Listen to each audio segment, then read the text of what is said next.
Olá! Então, completando essa série de vídeos em que eu estou trazendo para vocês um pouco sobre nutrição vegetariana na gestação, trazendo um pouco da minha experiência aqui com o meu barrigão.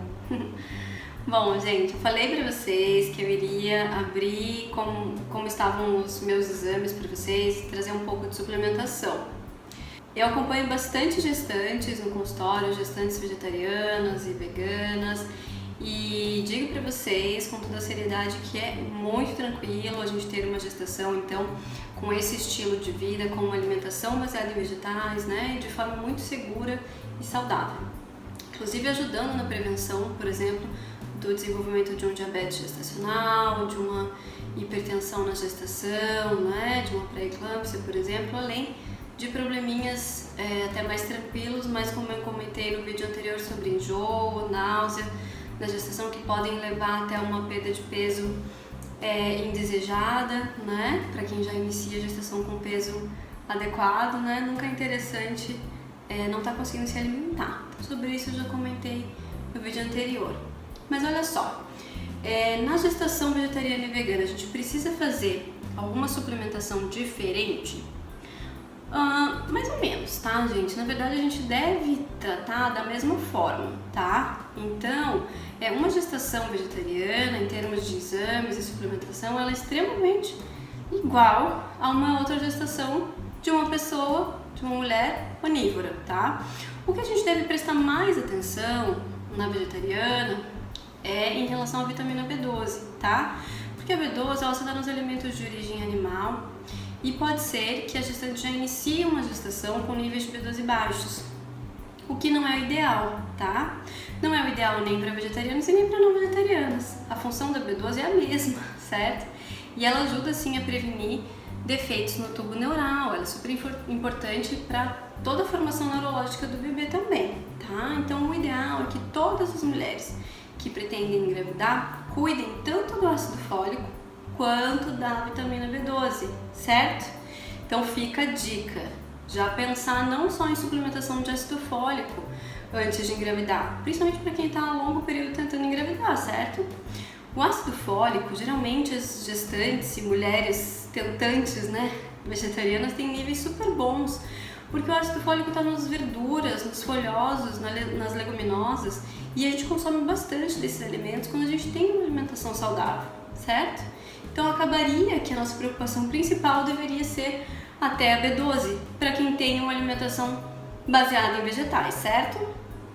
Já atendi também muitas gestantes não vegetarianas com B12 baixa, então isso não é uma questão exclusiva de mulheres vegetarianas, ok? Bom, quando se tem uma gestação planejada, a ideia é já começar a gestação com níveis de B12 ótimos, certo? Então, por exemplo, eu iniciei a minha gestação com a minha B12 acima de 700, tá? Em torno de 700, 750, agora eu não me lembro exatamente. Isso é um nível de B12 excelente, tá? Acima de 500, mais próximo do limite superior, tá?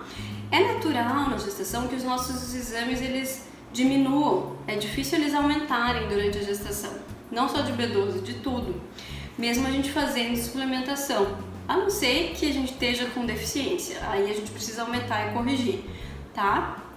Mas o consumo dos nutrientes ele é muito grande na gestação, por conta do bebê, tá? Então, atualmente, que eu já estou no 8º mês de gestação, no meu último exame mais recente, a minha B12 baixou um pouco, mas ela tá 600, ela tá excelente, tá? E mantendo uma suplementação, que aí a dose varia de pessoa para pessoa. Para mim, como eu já sei, a minha dose é em torno de 500 a 1000 microgramas por dia. Dificilmente eu baixo disso, porque senão a minha B12 tende a baixar, tá? Só para vocês terem uma noção. Em relação a hemograma, hematócrito, consegui manter os níveis muito bons até aqui, tá?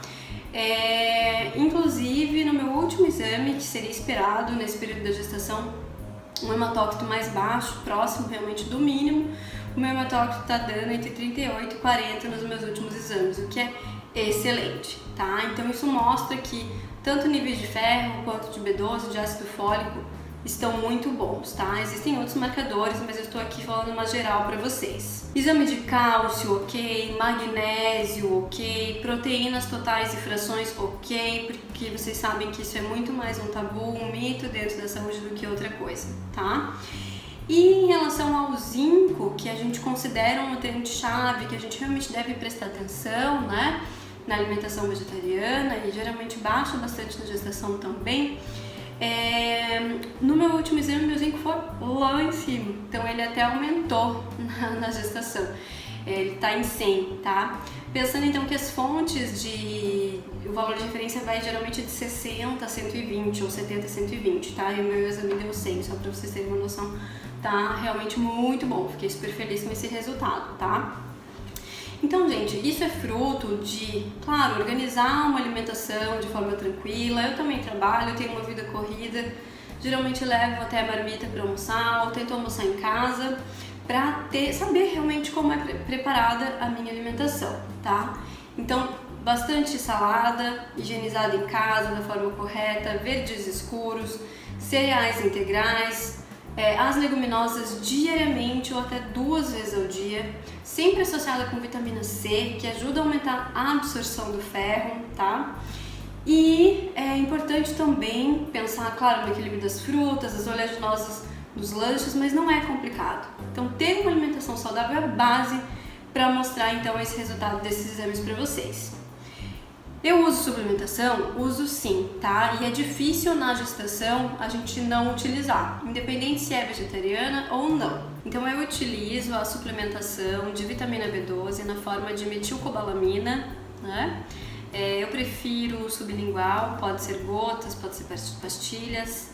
A dose ela é individual, gente, aqui não é para se basear em dose, né? Eu tô fazendo um relato da minha experiência, mas também já agregando com a minha formação, né? E, enfim, como nutricionista funcional, né? Então, por isso que eu tô explicando um pouco para vocês, mas isso não é uma aula e muito menos a gente não deve fazer automedicação, especialmente na gestação. Então, isso é fundamental que seja feito, orientado e acompanhado por um profissional de preferência nutricionista que esteja realmente fazendo o acompanhamento da sua gestação, certo?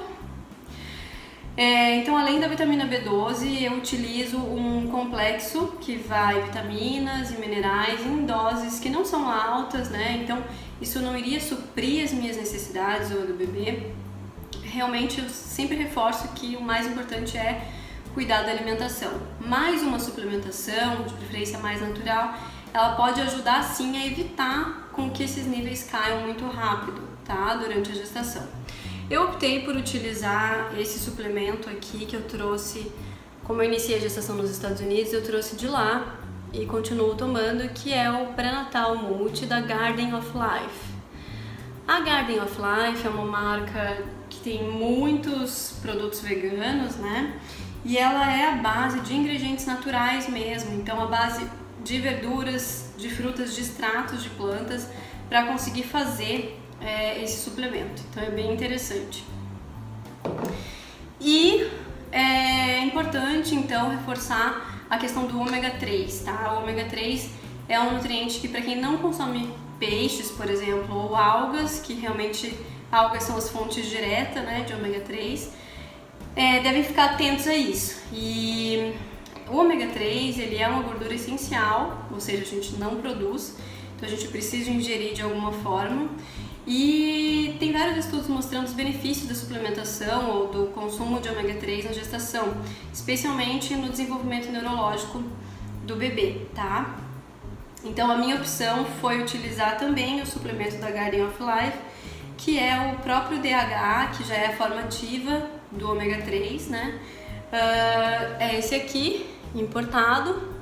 A gente tem uma certa dificuldade de encontrar esses produtos no Brasil, né, infelizmente. E em relação a opções, né, que seriam nacionais, vamos dizer assim, é bem importante então que você tenha uma alimentação mais orientada em relação a fontes de ômega 3, tá? Então, a gente pode, por exemplo, optar pelo óleo de nozes, em torno de 1 a 2 colheres de sopa ao dia, ou até aumentar o consumo de nozes, em torno de 10 a 12 nozes por dia, porque realmente das oleaginosas a que tem uma concentração maior. A chia e a linhaça poderia ser utilizada na forma de óleo na gestação, mas existem controvérsias a seu respeito. Então a gente até evita o consumo na forma de farinha de chia e farinha de linhaça na gestação, porque existem alguns riscos associados. Então o ômega 3 realmente é um nutriente que a gente deve ficar mais atento e que muitas vezes a gente acaba ficando um pouco mais refém do suplemento. E ainda também tem a famosa vitamina D, né, gente? Que aí vale sempre reforçar a questão do sol. Então tomar sol é a melhor forma de garantir os níveis ótimos de vitamina D, que também é fundamental para a saúde do bebê. Também seria indicado procurar uma suplementação, então, que possa ser vegana para você poder utilizar durante a gestação toda. Geralmente existe essa indicação, mas como eu falei desde o princípio, isso vai depender de cada um e é preciso que seja orientado por um profissional.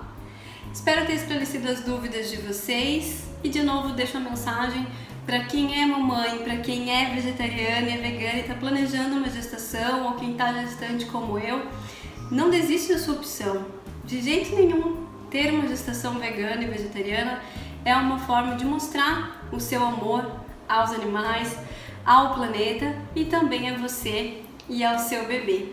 Tô contigo nessa. Até mais!